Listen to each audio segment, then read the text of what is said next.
Nitric oxide.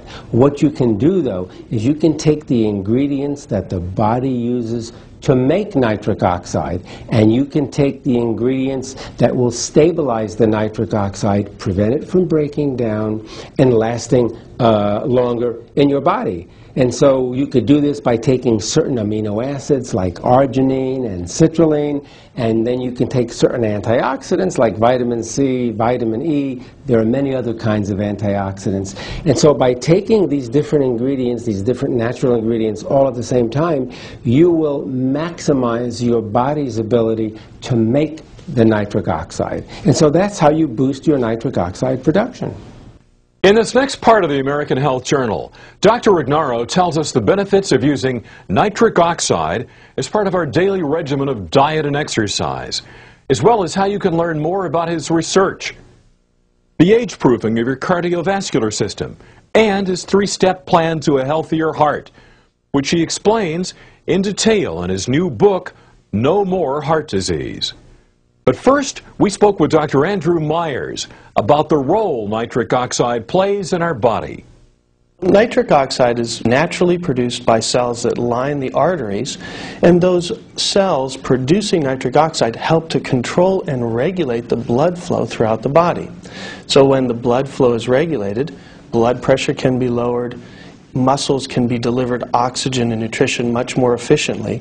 So nitric oxide becomes this important chemical mediator in terms of helping the body do what it was meant to do, to perform better, to function optimally. And in many cases, when you have disease or deficiency of NO, you see big problems, like high blood pressure or even heart disease.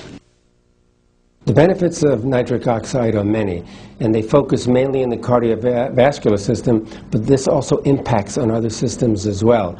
Because nitric oxide can keep your blood vessels healthy by increasing blood flow, what happens is that the nitric oxide makes sure that all the organs in the body receive the normal amount of blood and therefore nutrients and oxygen that's required. In addition, nitric oxide can interfere with the blood clotting process, and so it can prevent unwanted blood clotting. You know, when people suffer from a heart attack, in many cases this is due to a blood clot that develops in the coronary arteries that feed blood to the heart.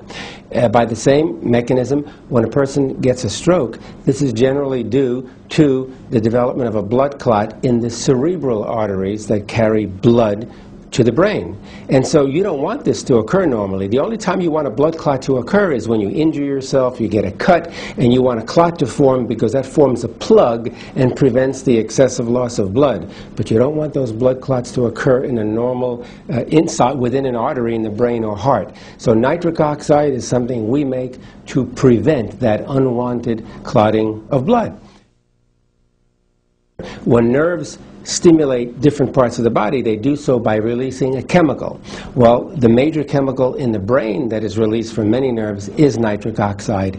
And this nitric oxide is well known today to facilitate memory and learning. No question about it. This has been shown in animals, it's been shown in humans, and what we've noted now is that in memory and learning disorders, particularly Alzheimer's disease, there is a deficiency, a marked deficiency in the formation of nitric oxide in those regions of the brain that regulate memory and learning. And in fact, a number of pharmaceutical companies are developing drugs that stimulate nitric oxide formation in those regions of the brain, and the early clinical studies show that if you boost nitric oxide formation in the brain, you can restore memory and learning. So I think there's hope for everyone who's suffering from a memory and learning disorder.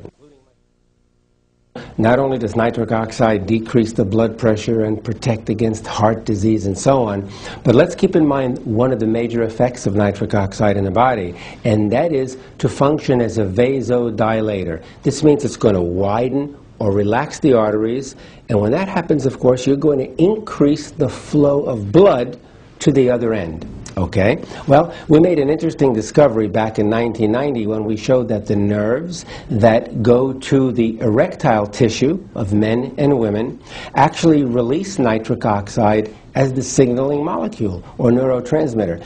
And before we made that discovery, the neurotransmitter was not known. And if you don't know what the nerves are releasing to stimulate a function, it's almost impossible to develop rational drugs to treat a disease. And so once we showed that those nerves release nitric oxide, one of the pharmaceutical companies, of course, developed a big program to look at that and study that. They extended my research further, and voila, they came up with the drug Viagra, which is the first orally available drug that's useful in treating impotence or erectile dysfunction. And so the way Viagra works simply is to enhance or increase the actions of nitric oxide. Nitric oxide is a vasodilator, which means it's going to widen those blood vessels and lower the pressure within the blood vessels. And it doesn't lower blood pressure if the blood pressure is normal. And that's the beauty about the natural substances present in our body. The nitric oxide senses when the blood pressure is abnormally elevated. And then it steps in to reduce that blood pressure back down to the normal range, not below normal. And it's the most effective substance we have in the body, the most effective hormone to lower the blood pressure and keep it out of the high range.